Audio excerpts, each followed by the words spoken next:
폈습니까? 예. 식사 전기도 보이시죠? 지금 우리 앞에 음식은 하나도 없지만 오늘 시작 기도로 한번 같이 바쳐보겠습니다. 성부와 성자와 성령의 이름으로 같이 합니다. 주님, 은혜로 인해 주신 이 음식과 저희에게 반복하소서. 우리 주 그리스도를 통하여 기도합니다. 아멘. 네, 여기 있는 식사 전 기도가 이제 앞으로 여러분들이 세례를 받고 나면 이제 항상 식사 전에 바쳐야 되는 기도입니다. 굉장히 간단하죠, 그죠?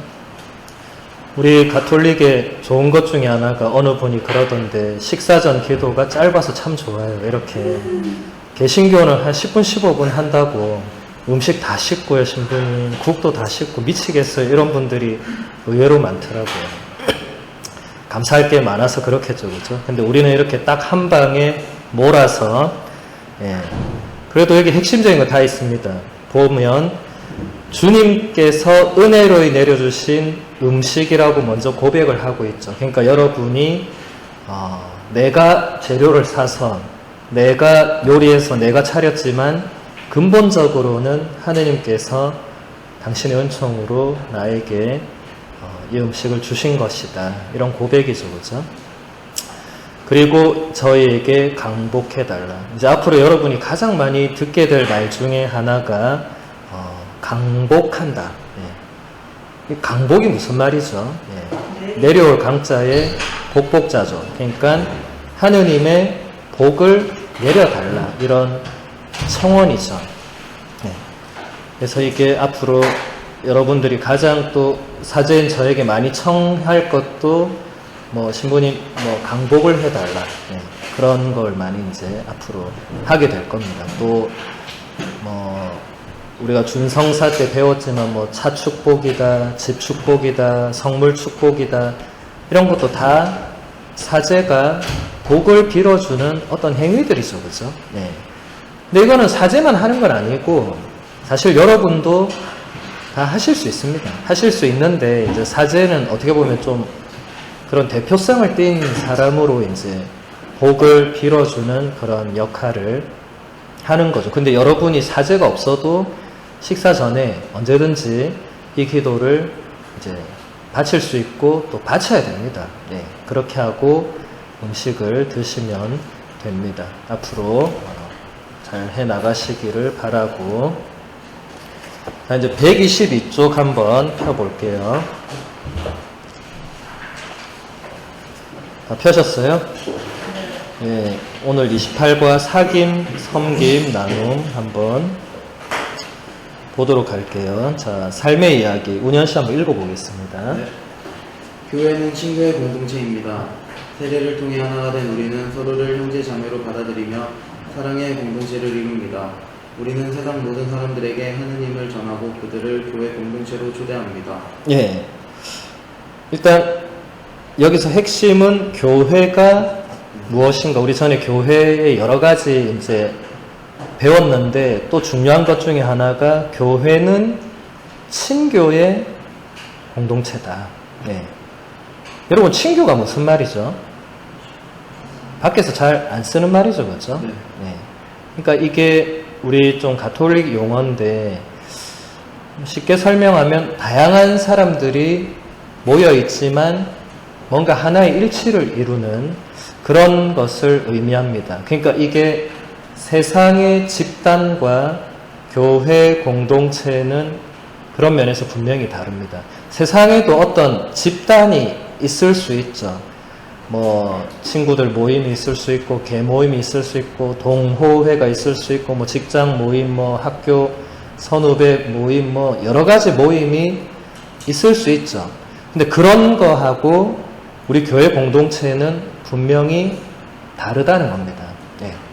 그러니까 그 가장 중요한 다름은 뭐냐면 그들은 굳이 서로 일치하려고 모여 있지 않아요. 그냥 어떤 뭔가 똑같은 목적이 있어. 예를 들어 나는 산을 좋아해. 그래서 산악회를 든 거야. 그래서 일주일에 한 번 혹은 한 달에 한 번 같이 산을 타요. 나는 낚시를 좋아해. 그래서 낚시 동호회를 갔어. 시간 날 때 같이 바다 낚시 가고 하는데 굳이 거기서 서로 일치를 해야 되고 이럴 필요는 전혀 없습니다. 예. 내가 가기 싫으면 안 가면 되고, 나 이제 낚시 안 하고 헬스를 할까요? 그러면 낚시를 이제 안 가고 헬스를 하면 되고, 이런 거죠. 그죠? 예. 그런데 교회 공동체는 전혀 그런 성격이 아니다. 예. 내가 하기 싫어서 이제 안 나가지. 뭐 이런 거 전혀 아니고, 그냥 내가 낚시를 좋아하니까 하는 것처럼 나는 그냥 성당이 좋아서 이런 것도 전혀 아니라는 것입니다. 예. 그 부분을 우리가 오늘 이제 배워볼 건데, 자, 이 그림, 이제 사진이 나오죠, 그죠? 자, 이 사진들, 자, 맨 첫 번째 사진에 이분은 누굽니까? 예, 여러분 잘 아시는 성녀 마더 데레사죠? 자, 그 밑에 사진은 뭐예요, 이거?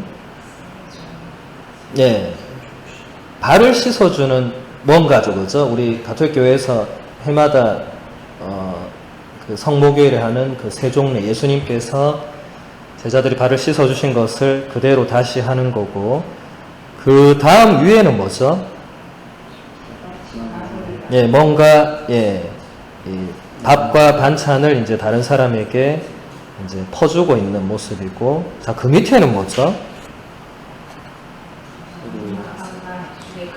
예, 뭔가, 예, 서로 레크레이션 비슷하게 서로 옆 사람의 예, 어깨를 이렇게 안마해주는 예, 그런 모습이죠.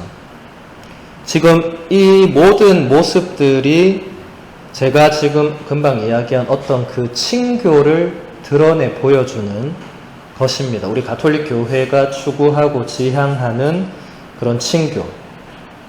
예를 들어서 발을 씻어주는 것. 예수님께서 제자들한테 너희는 서로의 발을 씻어줘야 된다. 예. 이게 진짜 발을 매일 씻어줘라 이런 의미가 아니고 그만큼 서로의 어떤 아픔을 보듬어 줄 알아야 되고 서로의 정말 이 상처나 힘든 부분도 안아줄 수 있어야 되는 게 예수님 제자 공동체다 이런 거죠. 그 위에 밥을 퍼주는 것도 이게 아마도 이 사진은 어떤 노숙인이나 어떤 가난한 사람들에게 이 어떤 그런 우리 가톨릭 교회가 가서 이렇게 뭐 밥 퍼주고 밥 해주고 설거지해주고 이런 게 많아요. 저도 예전 신학생 때 많이 가서 봉사하고 식판 500개씩 막 닦고 했는데 그렇게 하라고 예수님이 우리한테 가르쳐 준 겁니다. 더 가난한 사람들을 그렇게 가서 도와줘라. 그게 교회 공동체다. 이런 거죠. 그리고 마지막에 이것도 보면 수많은 사람들이 지금 서로를 알겠어요. 지금 잘 모른단 말이죠. 잘 모르지만 뭔가 지금 정말 밝은 얼굴로 옆 사람에게 뭔가 내가 작은 봉사, 선행, 도움을 주고 있죠. 그죠? 이런 것이 다 우리 가톨릭 교회 공동체의 모습이고 이런 것이 우리의 친교를 그러니까 이 뭔가 지금 다양함 안에서 일치를 뭔가 보여주는 겁니다. 그 일치는 바로 이 우리가 주님으로 모시는 이 예수라는 인물이 우리에게 명령하신 것들이 드러나는 게 일치가 되는 겁니다. 그러니까 서로 이게 세상적으로 추구하는 일치와 완전 달라요. 세상적인 일치는 뭘 말하는 거예요? 서로 마음과 뜻과 목적이 맞으면 그냥 일치가 되는 거예요. 근데 우리는 전혀 그런 게 일치가 아닙니다. 우리가 말하는 가톨릭 교회가 말하는 일치는 예수님께서 하라고 명하신 것이 드러날 때 그게 일치가 됩니다. 왜냐하면 예수님의 뜻에 일치되는 거거든요. 그걸 일치라고 표현합니다. 네. 그걸 가장 잘 보여주신 근대의 성녀 중에 한 분이 바로 이 마더 데레사라는 분이죠. 이분은 뭐 너무 유명해서 제가 굳이 뭐 설명을 할 필요가 없겠습니다만 여러분들이 그래도 이 마더 데레사에 대해서 잘 모르는 분들이 있을 것 같아서 제가 뭔가 하나를 가져왔어요. 네, 양옆으로 돌려서 하나씩 보시면 마더 데레사에 관련된 책을 하나 제가 발췌를 했는데 우리 운현 씨가 이 앞부분 지난 20세기 소리내서 한번 읽어보겠습니다. 지난 20세기는 그 어느 세기보다도 인류의 평화와 평등, 인권이 강조되었지만 참혹한 전쟁과 이데올로기의 천리안 갈등으로 얼룩졌으며 극심한 빈부의 격차로 인권이 유린된 세기였다. 그러기에 신은 죽었다라는 명제와 함께 인간은 인간에게 득되다라는 고대 로마의 격언이 현실로 느껴지던 세계였다. 인간이 인간으로서 품위를 잃고 자괴적 절망으로 괴로워하던 지난 세기 말 어둠 속에 빛으로 오신 분이 계셨다. 그분은 위대한 철학자도 아니고 권세 있는 정치가도 멸망 높은 종교 지도자도 아니었다. 이 세상에서 가장 가난한 동네에 사는 주름 달두상의 할머니 소녀 마더 테레사였다. 그분은 그 어느 철학자나 신학자들도 규명하지 못한 사실을 너무도 명쾌하게 우리에게 알려주셨다. 하느님이 누구신지 어디에 계신지를 우리에게 알려주었고 참 행복과 사랑이 무엇인지를 알려주었으며 사람이 무엇을 위해 어떻게 살아야 하는지를 알려주신 것이다. 오리히로 오키 선생의 마더 테레사 삶 그리고 신념은 바로 이런 내용을 더욱 분명하게 우리에게 전한다. 이 책에 실린 사진과 글은 단순히 작품을 위한 작업이 아니다. 그의 사진과 글에는 20년 동안 마더 테레사 소녀님의 삶에 매료된 그의 감동적 체험이 신선하고 강렬한 빛으로 녹아 있다. 이 감동적인 책을 올해 87이 되신 시인 정호승의 아버지 정창훈께서 우리말로 옮기셨고 그의 아들 정호승이 유려한 시적 감수성으로 다듬었다. 정호승이 이 책을 우리말로 출판하게 된 동기가 어떤 것인지를 그는 출판 후기에서 이렇게 말하고 있다. 마더 테레사 소녀는 지구에 사는 모든 인간을 인간답게 해주신 분이다. 만일 그분이 존재하지 않았더라면 우리 인간이 그 얼마나 더럽고 추악한 존재였을 것이라는 생각이 들었다. 다행히 그분이 존재함으로 해서 우리 인간이 아름다워졌으며 절망과 고통 가운데서도 인간으로서의 품위와 아름다움을 잃지 않았다는 생각이 들었다. 올해가 마더 테레사 소녀님께서 세상을 떠나신 지 10주기가 되는 해다. 그분을 사랑하는 모든 이와 함께 하느님이 어디 계신지 그리고 그분이 누구신지를 알고 싶은 분과 사람은 누구이며 나는 누구인지 그리고 참 사랑과 행복과 기쁨, 보람과 희망은 어디에 있는지를 알고 싶은 분들에게 나는 이 책을 진심으로 권하고 싶다. 네. 그러니까 이 조광호 신부님이 이제 이 책을 추천하면서 마더 테레사의 삶과 신념을 이 오키 모리히로라는 일본의 이제 작가가 마더 테레사 소녀님 살아계실 때 어떤 그런 모습들을 사진으로 담아서 싣고 또 글도 적고 그분 말씀도 이제 기록한 뭐 책, 이런 책이 뭐 수백 개인데 그 중에 제가 이제 하나를 이렇게 소개해 드린 거고, 그 인도에 캘커타 가본 분 있어요, 혹시 여기서? 인도 가본 분 있어요? 다들 한국을 너무 사랑하시나 보네요. 네.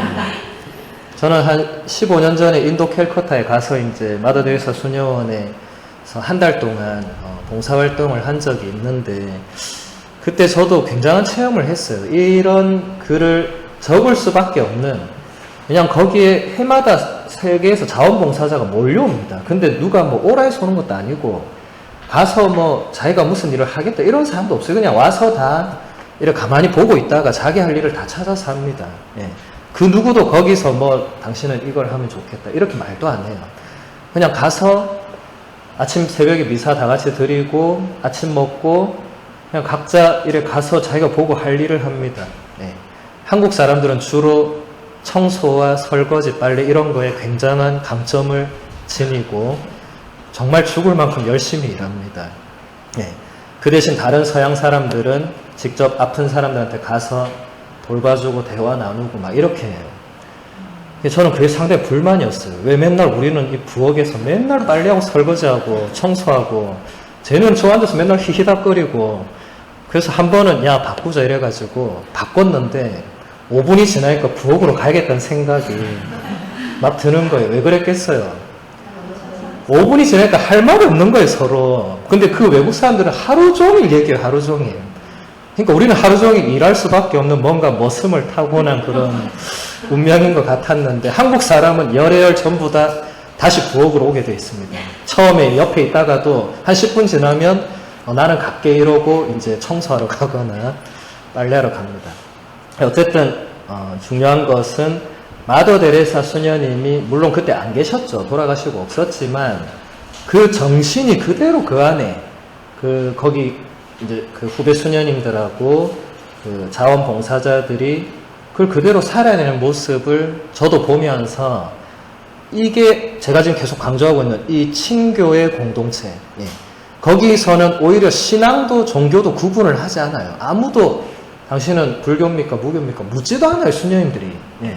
미사에 참례해도 그냥 뭐 참례하고 당연히 신자 아닌 사람은 영성체 이런 건 안 하니까 예. 그냥 또 미사 참례도 가만히 놔두고 예. 저녁에 또 성시간 이렇게 하는데 그때도 그 사람들이 와서 1시간 동안 같이 성시간을 해요. 예. 근데 그때도 제가 느낀 게 이 정말 가톨릭 교회가 제대로 된 뭔가 공동체 모습을 보여주니까 사람들이 종교 이런 거를 완전 초월하는구나. 그런 걸 많이 느꼈습니다. 그래서 여러분 다음에 기회가 되면 꼭 한번 가보시기를 권하고 가서 너무 충격받지 마세요. 그 캘커타가 여러분이 상상하는 그런 동네 이상의 어마어마한 동네입니다. 내리자마자 충격 좀 받을 건데 예, 아무튼 그건 다음에 가시면 알게 될 거고 자 뒷면을 한번 펼쳐볼까요?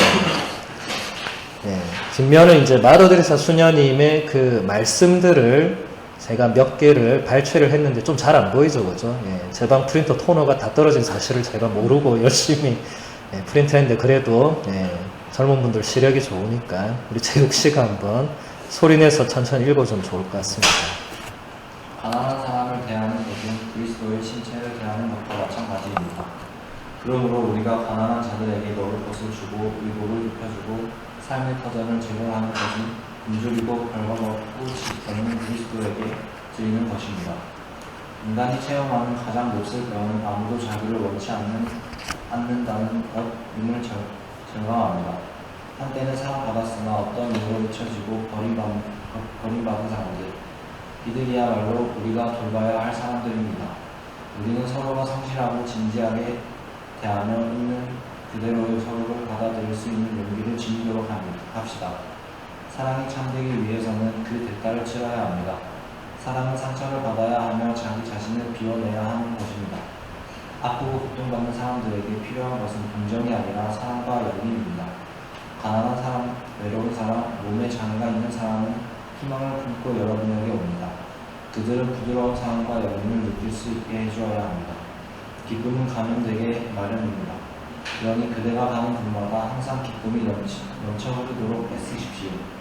비록 여러분이 눈먼 사람을 위해서 편지를 한 통 써준다든지 우편물을 붙여준다든지 누군가를 방문한다든지 아니면 누구에게 꽃이나 아주 하찮은 물건들을 갖다 준다든지 아니면 누구를 위해서 빨래를 해준다든지 혹은 집 청소를 해준다 하더라도 하느님은 크게 보십니다. 대단히 작은 일 그것이 여러분과 내가 머물러야 할 자리입니다.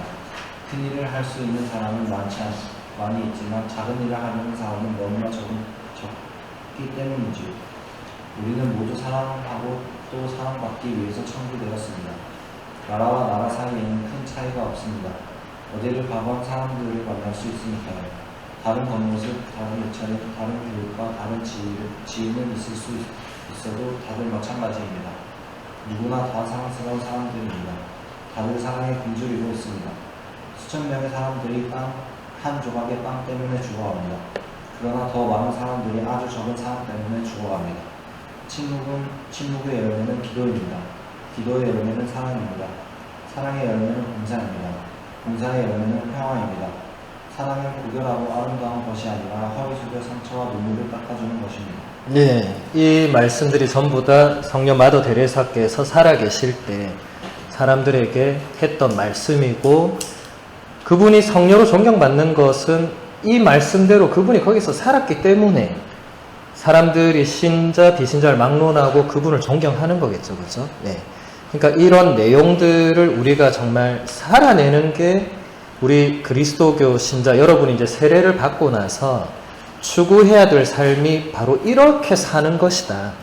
제가 이걸 구절을 들고 온 이유는 이게 복음서 안의 내용, 그 정신을 좀 더 데레사 성녀가 좀 더 우리 시대에 맞게 풀어내주고 있죠. 지금 본질은 똑같죠. 가난한 사람, 어려운 사람, 아픈 사람을 도와주고 사랑해야 되고 이런 게 이미 예수님 가르침 안에 다 있는데 이 마더 데레사가 이 지금 우리 시대에 가장 가난한 곳에 뛰어들어서 살면서 이렇게 우리에게 또 살으라고 이렇게 말씀을 해주는 것입니다. 그래서 여러분에게 소개를 해드린 것이고 더 궁금하신 분은 이 책을 직접 사셔서 읽어보시면 또 도움이 되겠죠. 그렇죠? 자, 다시 책으로 우리 돌아와서, 자, 123쪽. 자, 하느님 말씀. 자, 문현 씨 한번 읽어볼까요? 네. 초대교회의 신자들은 빵을 서로 나누며 친교의 공동체를 이루었습니다. 그들은 서로를 형제 자매로 받아들이고 사랑하며 친교를 나누었습니다. 주님 부활을 생생하게 체험한 초대교회 공동체는 주님 부활을 증거하며 하느님의 큰 은총 속에 성장해 갔습니다. 네. 이제 초대교회 신자들이란 말은 이제 예수님 돌아가시고 12사도들과 이제 그 제자들이 이제 공동체를 이루면서 살았던 그 초창기를 말하는 겁니다. 이때 신자들이 뭘 했느냐? 빵을 서로 나누면서 친교의 공동체를 이루었다. 지금 계속 친교의 공동체 나오죠, 그렇죠? 근데 그 친교의 공동체 내용이 뭐냐? 그들은 서로를 형제 자매로 받아들이고 사랑하면서 친교를 나누었다.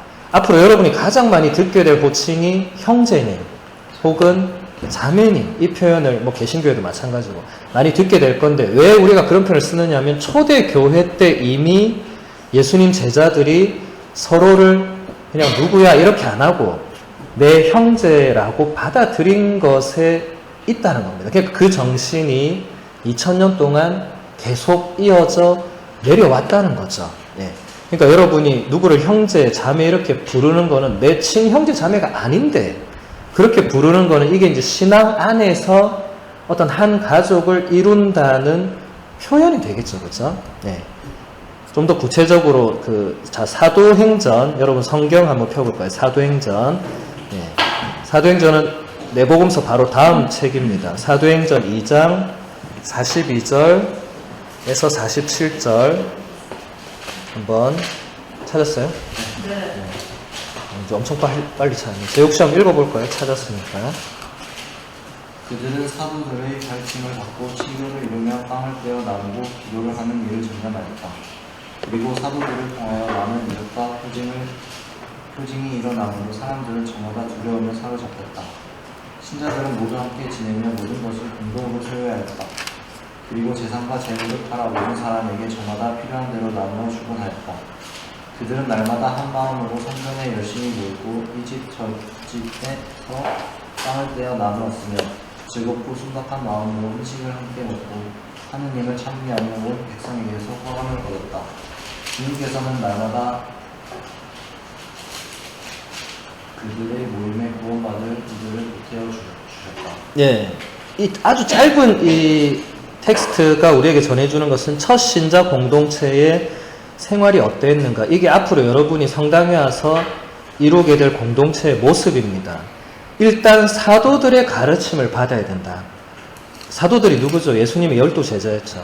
사도들의 후계자가 누구라고 했죠? 주교님들이라고 했죠. 주교님들이 당신의 고난을 나누어 준 게 저희 사제들입니다. 그러니까 우리가 사제, 여러분이 성당에 오면 제일 먼저 할 일은 사제의 가르침을 받는 거예요. 지금 여러분 교리받고 있고 이제 매일 미사 오면 사제가 매일 강론을 해주잖아요. 그죠? 그 가르침을 이제 받으면서 여러분이 자꾸 신앙을 이제 알아가는 거겠죠. 하느님이란 존재를 알아가고, 아, 신앙이 이런 거구나, 사랑이 이런 거구나, 또 구체적으로 우리가 이렇게 살아야 되는구나, 이런 거를 배우게 되겠죠. 그죠? 네. 그 다음에 친교를 이룬다. 제가 아까 말한 이 서로 주님의 뜻에 따라서 일치를 이루는, 이게 계속 나옵니다. 그리고 빵을 떼어 나눈다. 이거는 바로 이 지금의 미사를 말합니다. 미사 때 제가 빵을 떼어서 여러분에게 나누어 줍니다. 여러분 이제 세례받으면 영성체를 하게 되는 게 그거고, 그리고 이제 기도하는 일에 전념해야 됩니다. 여러분, 제가 지난 시간에 우리 기도에 대해서 배웠지만 이제 앞으로 신앙인은 평생 해야 될 게 이제 기도하는 겁니다. 기도. 여러분 그 전까지는 기도를 평소에 열심히 하지 않았을 거예요. 급할 때 누군가에게 막 했을 수는 있겠지만 이제는 그게 아니라 우리 지금까지 쭉 해온 기도 있죠. 그죠? 아침 기도, 낮 기도는 없구나. 예. 낮 기도는 성물교에 있는데 어쨌든 여러분한테 없고, 아침 기도, 저녁 기도, 삼종 기도, 식사 전후 기도, 뭐 또 화살 기도, 앞으로 여러분이 묵주 기도, 배우게 될 모든 것들은 다 기도하는 거죠. 제가 지난 시간에는 기도의 그 핵심만 이야기했죠. 하느님과 인격적으로 만나고 대화를 나누고, 그럼 하나님 뜻을 알고, 그럼 하나님 뜻대로 내가 살아가도록 노력하는 것이 이제 신앙인이 할 일인데, 예. 그러니까 우리는 함께 모여도 가장 먼저 하는 것은 기도고, 마지막에도 하는 것은 기도고, 이제 여러분들 삶도 앞으로 그렇게 되어 나가야 하는 것입니다. 네. 그 정도로 보고, 자, 124쪽 넘겨서, 자, 중간에 교회는 언제나 하나님 뜻에 순명하면서 한없이 우리 인간을 사랑하셨던 예수님을 본받아 하느님과 이웃을 사랑하는 사람들의 공동체다. 네. 지금 여기서 가장 중요한 것은 하느님의 뜻에 순명해야 된다. 제가 지난 시간에 피앗 설명했죠, 그죠? 주님의 기도에 나오는 피앗 볼룬타스 투아와 성모님께서 응답하셨던 피앗 미히 세쿤둠 베르금 뚱, 거기서 핵심은 피앗. 주님의 뜻대로, 하느님의 뜻대로 나에게 이루어지기를 바란다. 그러니까 여러분은 이제 기도할 때 하느님, 내 뜻에 당신이 맞춰주세요. 이렇게 해서는 안 된다. 제가 지난 시간에 그래서 복권 사놓고 제발 1등에 당첨되게 해달라고 그런 기도를 하지 말라고 했죠. 그죠? 그런 것은 기도가 아닙니다. 예. 복권 사는 건 여러분 자유지만 그런 기도 죽을 때까지 해도 단 한 번도 1등에 당첨되지 않을 것입니다. 제가 보장하건대. 예. 그 기도 때문에 될 수가 없습니다. 우연히 될 수는 있겠지만. 자, 그 밑에 박스 안에 한번 운현씨 한번 읽어볼까요? 네. 그러므로 여러분이 그리스도 안에서 격려를 받고 사랑의 찬 위로를 받으며 성령 안에서 친교를 나누고 애정과 동정을 나눈다면 뜻을 같이 하고 같은 사랑을 지니고 같은 마음, 같은 생각을 이루어 나의 기쁨을 완전하게 해주십시오. 무슨 일이든 이기심이나 허영심으로 하지 마십시오. 오히려 겸손한 마음으로 서로 남을 자기보다 낮게 여기십시오. 저마다 자기 것만 돌보지 말고 남의 것도 돌봐 주십시오. 그리스도 예수님께서 지니셨던 바로 그 마음을 여러분 안에 간직하십시오. 네, 이것은 사도 바오로가 필리핀들에게 보낸 편지의 2장 1절에서 5절을 여기 옮긴 겁니다. 이 내용은 바로 신앙 공동체에 속한 사람이 뭘 해야 되는가를 바오로 사도가 얘기하고 있죠. 지금 몇 개만 보면 겸손한 마음으로 서로 남을 자기보다 낮게 여겨야 한다. 신자들은. 세상 사람들이 낚시 공동체 와서 그래 항상 저 사람이 나보다 훌륭한 저 사람 나보다 낚시를 잘하지 이렇게 안 하죠. 그렇게 안 해도 되고, 근데 우리는 신앙 공동체 안에서 항상 함께 모인 이 사람들이 나보다 더 나은 사람, 나는 이 중에 가장 작은 사람이다, 이렇게 해야 된다는 겁니다. 이게 신앙 공동체라는 거죠.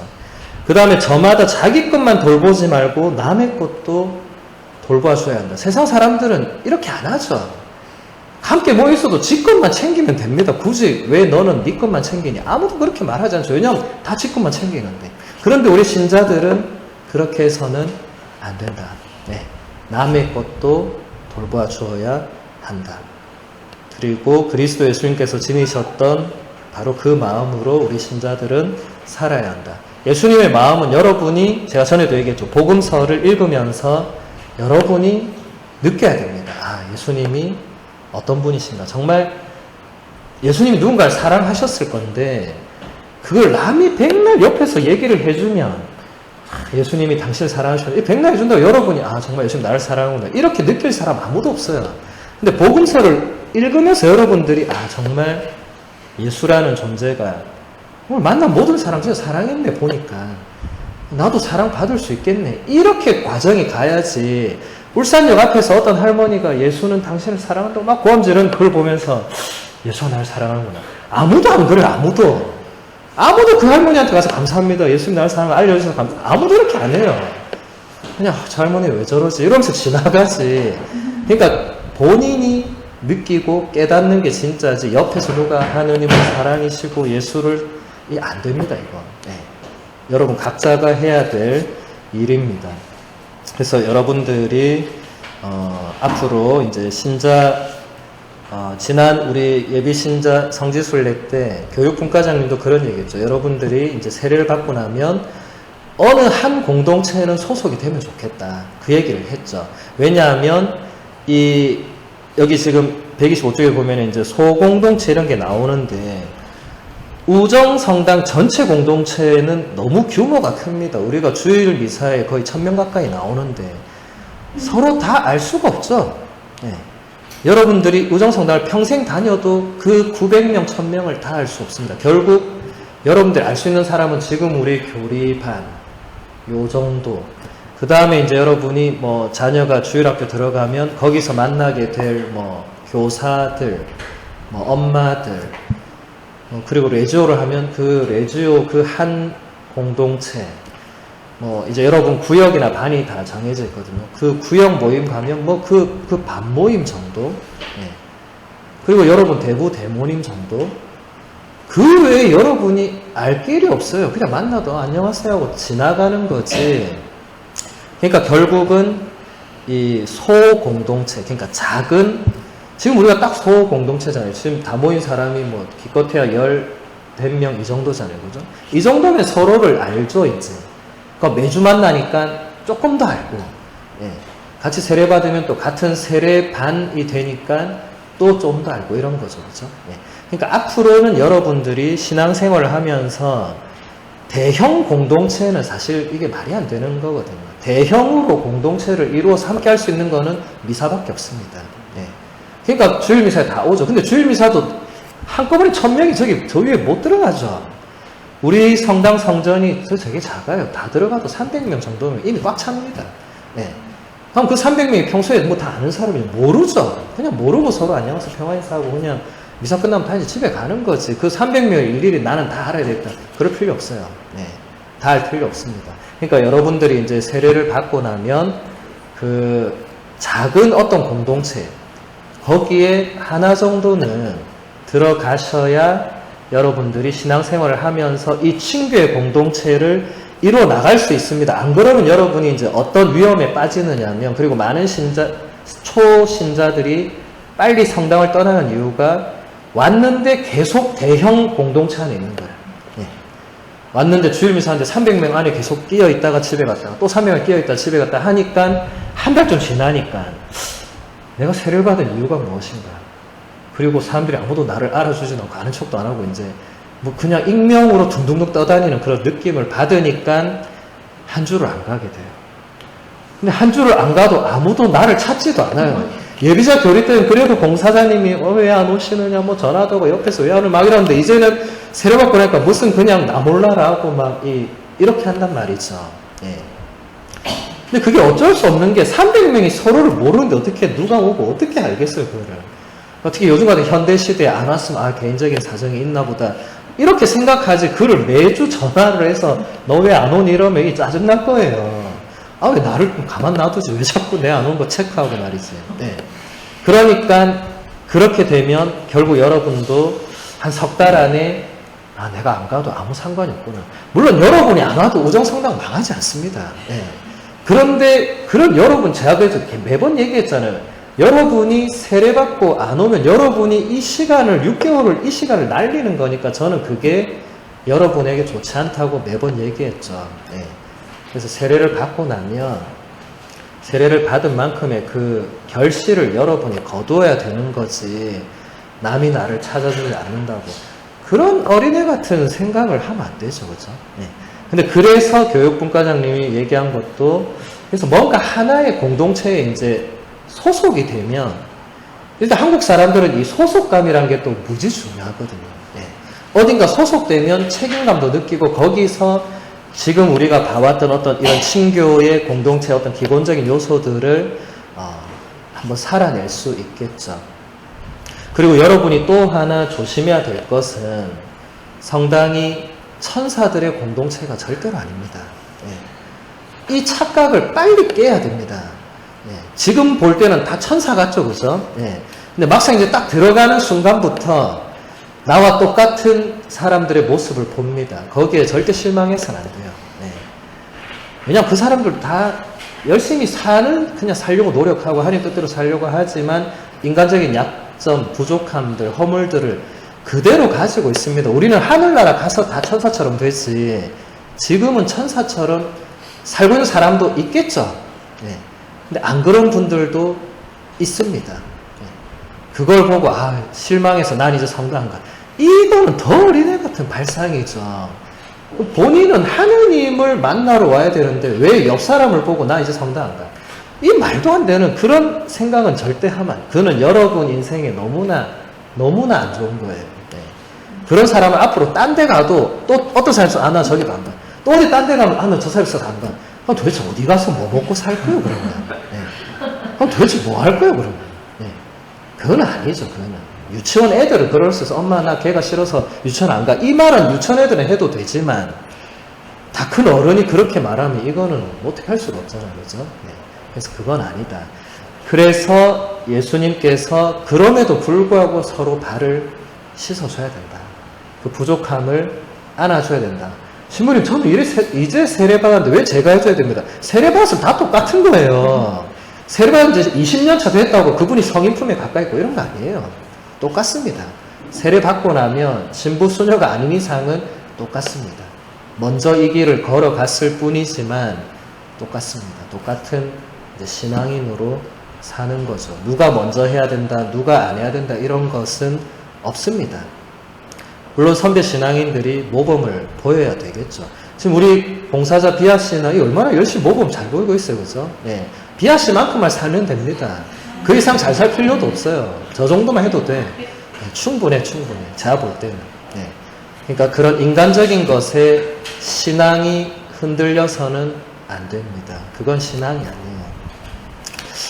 자, 그럼 우리 다음 페이지로 넘어가서 자, 29과 위대한 신앙의 증거자 보겠습니다. 삶의 이야기.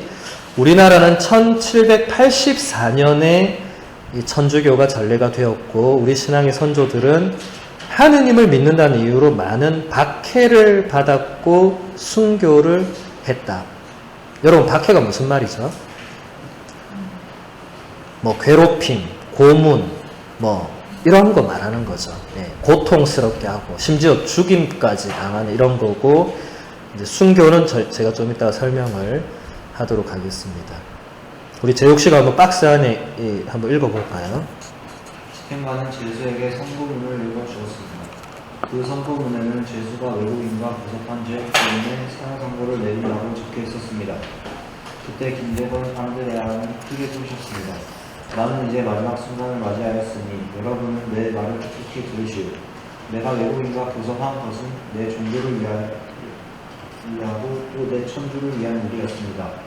나는 천주를 위해 죽습니다. 영원한 생명이 나에게 시작하려 합니다. 여러분은 죽은 후 행복하기를 원하면 천주를 믿으십시오. 감옥 안에서 지쳐서 죽고 문 밖에서는 끊임없이 목을 베어 죽는 피눈물이 또랑을 이루고 행복하는 소리가 하늘까지 뻗어오르며 아버지는 자식을 부르고 형은 아우를 부르니 마치 막다른 대로 쫓긴 사람들이 몸을 돌이킬 때가 오는 것과 같습니다. 맑고 밝은 세상은 이게 무슨 일이란 말입니까? 대저 목숨을 걸고 생명을 바쳐서 천주의 참된 가르침을 증거하고 천주의 영광을 나타내는 저희들이 해야 할 공부입니다. 그런데 이 또한 머지않아 죽어야 할 몸입니다. 그러므로 이렇게 감히 말해야 할 때는 만나서 한번 머리를 쳐들고 길게 외치지 않고 슬프게 입을 다물고 죽는다면 산더미와 같이 쌓인 가면을 장차 100대가 지난다 하더라도 다 풀지 못할 것입니다. 네. 이 지금 무슨 내용인 것 같아요, 두 개가 이게.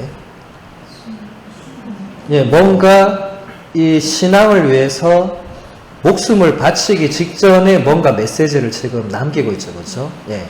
이걸 이제 우리가 순교라고 하는데, 먼저 이제 순교라는 용어를 우리 지난번 성지순례 때 예비자분들은 저한테 들었지만, 이 순교라는 말은 그리스어로 마르튀레오라는 동사에서 유래를 한 말입니다. 여기서 이제 라틴어 그대로 음력을 해서 이게 이제 순교로 우리가 순교라고 번역을 한 거죠. 원래 이 마르티레오의 뜻은 증언하는 겁니다. 증거하는 것.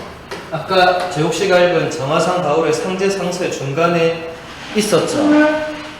중간에 보면 목숨을 걸고 생명을 바쳐서 천주의 참된 가르침을 증거하고 천주의 영광을 나타내면 저희들이 해야 할 본분이다. 그게 바로 이겁니다. 예. 우리가 증언하고 증거해야 될 게 바로 하느님의 가르침, 하느님의 존재, 신앙의 진리 이런 거를 증거하는 건데 이게 심지어 여기 보면 죽어야 할 목숨을 걸고라도 죽어야 된다. 위에 김대관 안대현 시민도 그 보세요. 밑에 셋째 줄 보면 나는 천주를 위해서 죽는다. 영원한 생명이 나에게 시작된다. 이렇게 하는 거죠. 그러니까 내가 그냥 죽으면 이거는 개죽음이 되는 건데 내가 그냥 죽는 게 아니고 지금 이분들이 말하는 것처럼 나는 뭔가를 증거하기 위해서 죽는다. 이게 이제 순교라고 하는 겁니다. 반대말은 배교라고 합니다. 말 그대로 내가 믿고 있는 그 신앙을 배신한다. 저버린다. 이렇게 되겠죠. 그러니까 그 당시에 신자들은 둘 중에 하나밖에 없었어요. 순교하거나 배교하거나. 둘 중에 하나가 다 결정났습니다. 왜냐하면 포졸들이 와서 이제 잡아가서 이제 관가에 가서 재판을 받을 때 죽을래? 너는 그래 하느님 그 천주를 위해서 죽을래? 아니면 그냥 그 버릴래? 하면 내가 죽겠다면 이제 죽는 거고 난 그냥 버리겠습니다 하면 버리는 거죠. 그렇죠? 그러니까 순교, 배교 둘 중에 하나밖에 없었던 시절이었습니다. 그 박해 시대 때는. 그러니까 아까 1784년에 우리나라에 이제 처음으로 이 천주교가 들어왔다고 했는데 이게 이제 어떤 의미로 그렇게 됐냐면 그 당시에 이제 우리나라 전반에 이 실학이라는 들어보셨죠? 이제 실학이라는 새로운 학풍이 우리나라에 이제 점점 퍼지게 됩니다. 그러니까 원래 조선을 지배하던 학풍이 뭐였죠? 유학이죠. 유학. 뭐 주자학, 성리학 이런 이황, 이희 이런 훌륭한 분들의 이 학문이 계속 있었는데 이게 점점 이쯤 되면 벌써 이게 18세기죠. 이때 벌써 서양은 벌써 이 산업혁명이 일어나고 막 이 문물이 막 이제 쏟아지고 서로 막 이런 뭔가 엄청난 변화의 시기였단 말이죠. 그러니까 이 성리학, 유학에 정말 뭐 상광오류인가 그래 아버지를 섬기고 뭐 그 다 좋은데 이 시대적인 흐름에서 이게 안 되는 거예요. 지금 뭔가 지금 옆에서 이 기차가 움직이고 막 이러는데 아버지를 섬기고 안 맞는 거예요.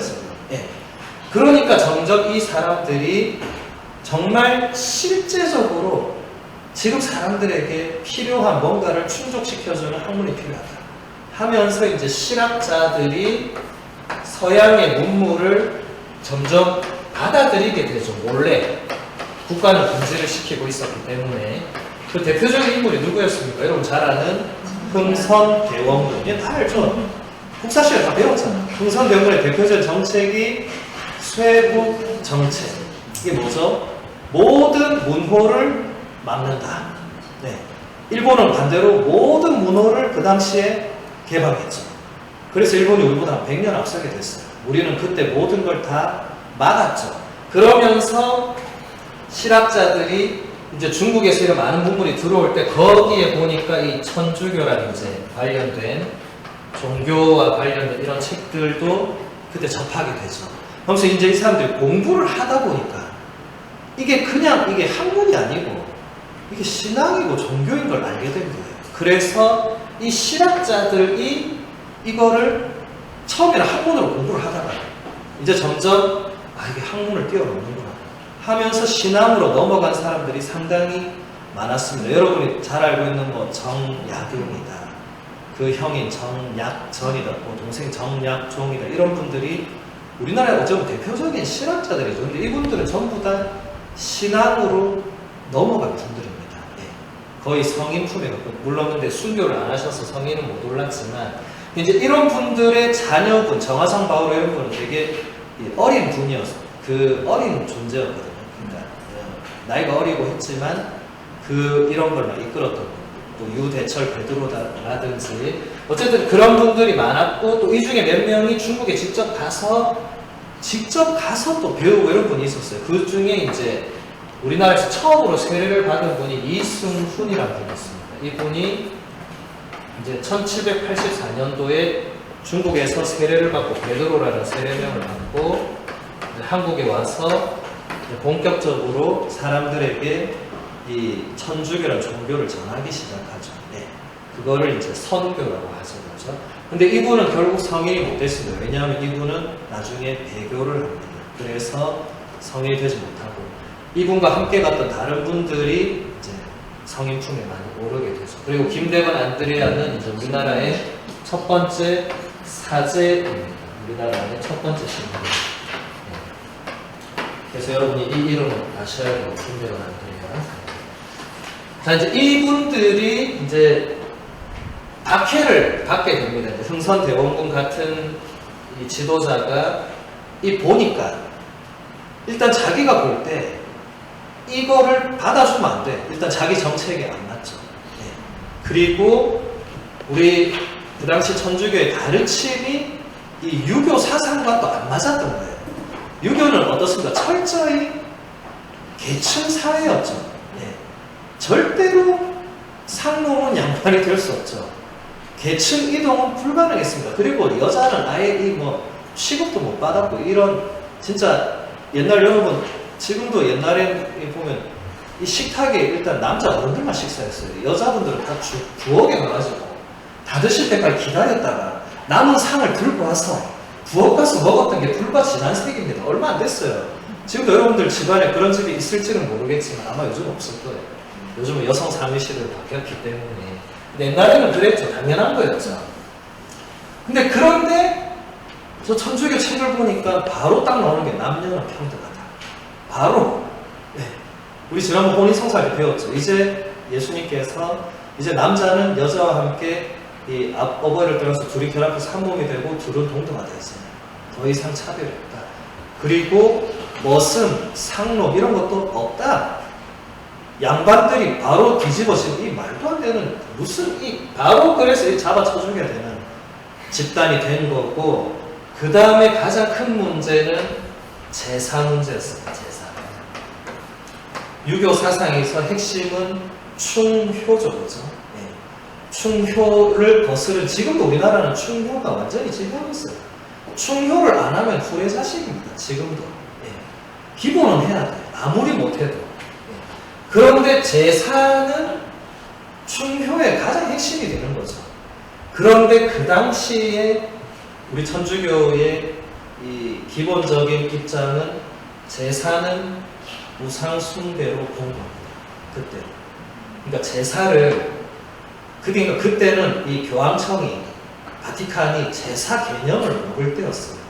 이게 충과 효라고 알았으면 그래 해라 이랬으면 됐는데 그거 안 된다고.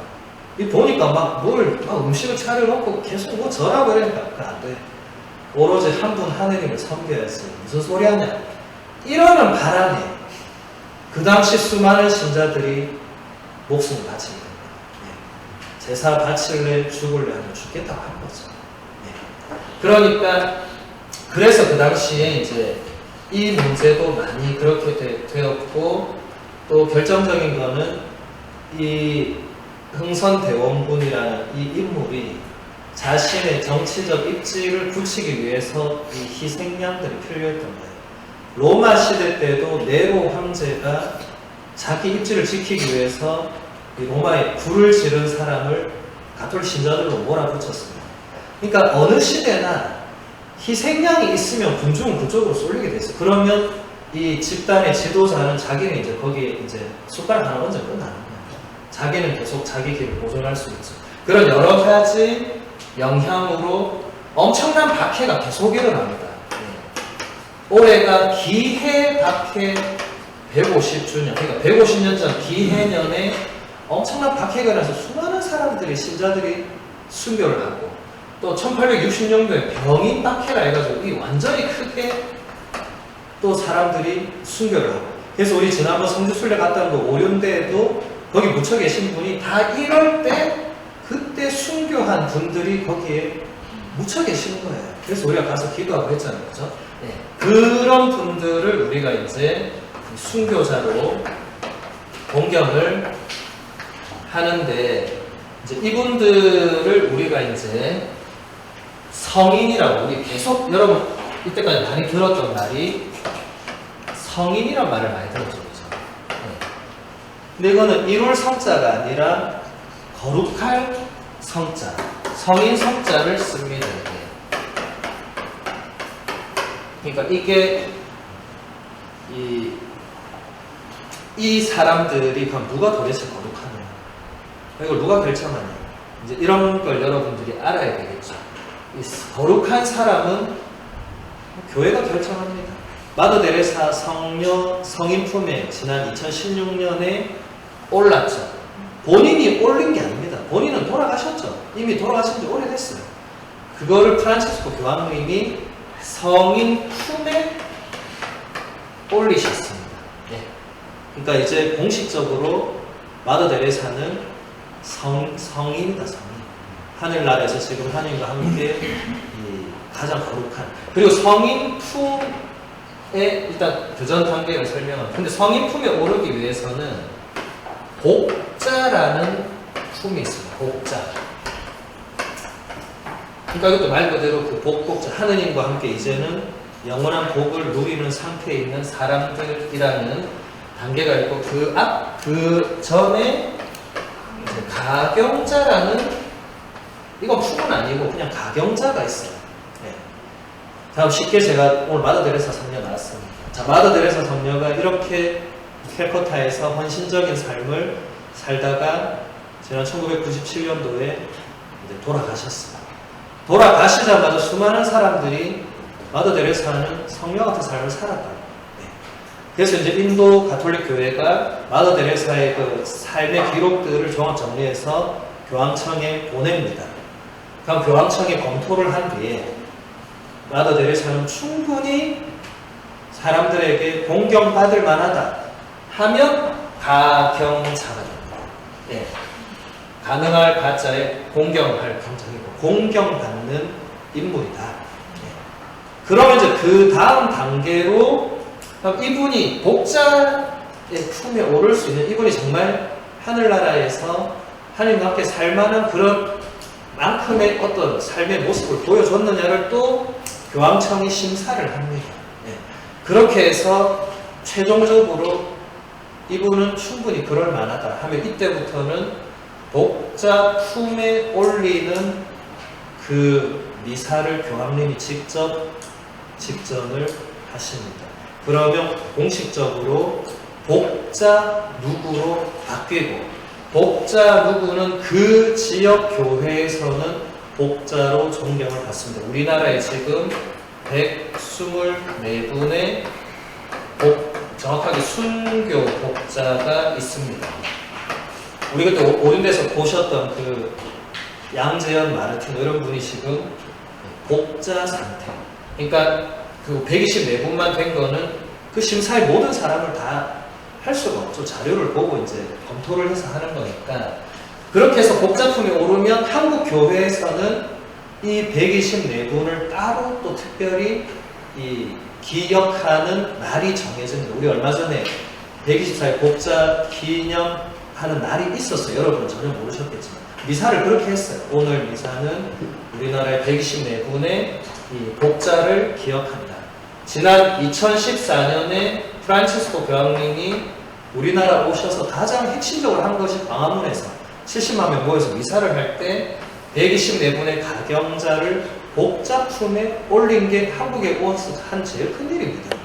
사람들은 그냥 교황님 뭐 방문하고 이런 것만 알지만 사실은 이거 하러 오신 거예요. 이거 하러. 네. 그러니까 옛날에는 이거를 전부 어디서 했냐면 전부 교황청에서 했습니다. 그러니까 한국 사람들은 갈 수가 없었겠죠.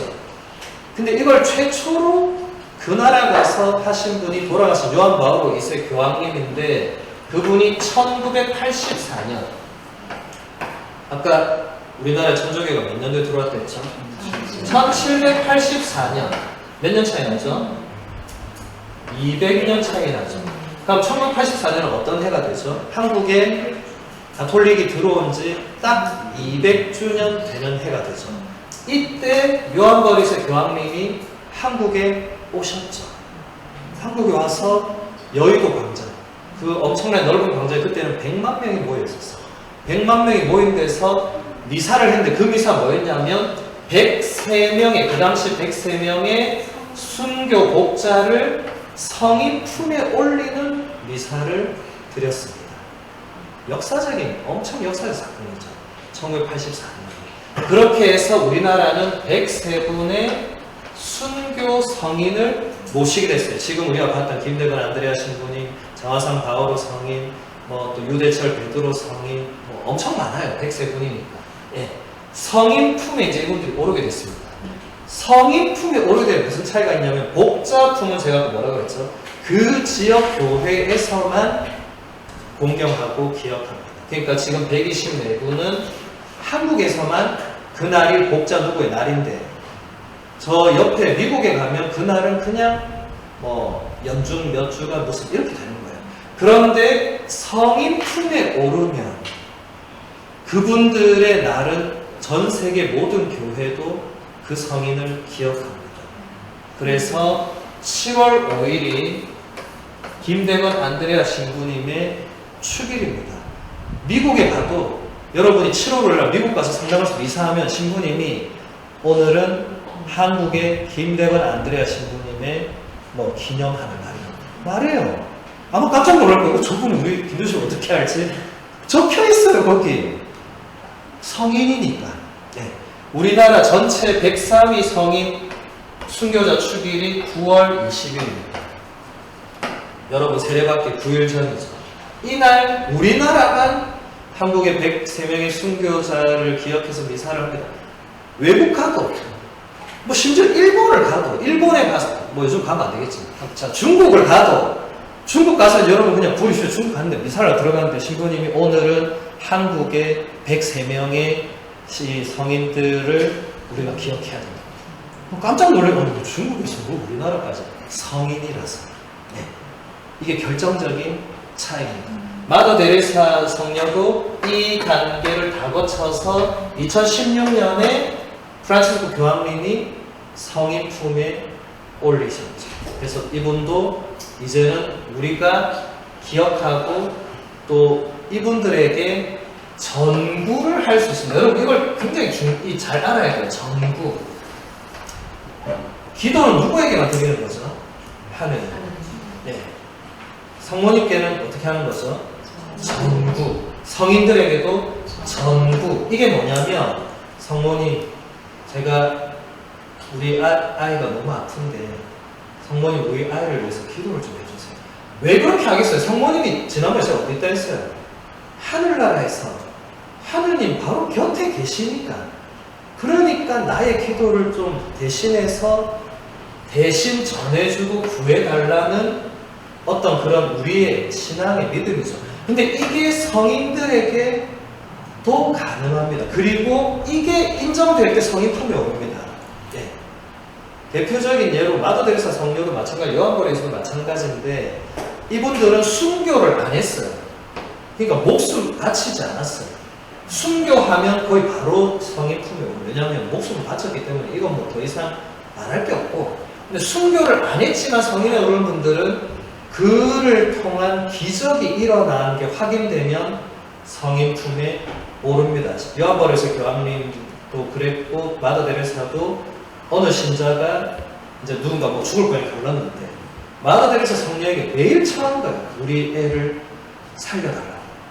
근데 진짜 그 애가 살아난 거예요. 이제 그런 게 확인되면 바로 성인 품에 오르죠. 그러니까 이런 거는 교황청이 이제 엄격한 심사를 하죠. 왜냐하면 그 사람이 마더 데레사가 멸청이나 나청인지 확인도 해야 되고. 근데 어쨌든 그런 게 공식적으로 이제 결정이 되면 이제 성인 품에 오르게 됩니다. 그래서 여러분에게 가장 가까운 성인은 여러분이 이제 세례명으로 뽑은 받을 그 성인이 여러분에게 가장 가까운 수호 성인이 되는 거죠. 네. 그러니까 여기 뭐 예를 들어 우리 세실리아 쌤 계시는데 그럼 세실리아 쌤은 세실리아 성녀에게 나를 위해서 빌어주소서 이렇게 할 수 있고 네. 또 성모님께도 할 수 있고 네. 또 베로니카 쌤인데 성녀 베로니카에게 저를 위해 빌어달라고 하면 됩니다. 그게 다 전구하는 거예요. 그분들은 이미 하늘나라에서 하느님과 함께 이 행복한 상태를 누리고 있기 때문에 전구를 실제로 해 주시는 겁니다. 도와주시는 거죠. 네. 그래서 우리 오늘은 이제 여기까지 해서 이제 우리나라 역사, 간략한 천주교 역사와 순교 뭐 이런 또 가경자 복자 이런 거를 이제 우리가 배웠습니다. 네. 다음 시간에 이제 마지막 과로 이제 영원한 삶. 다음 시간이 교리로는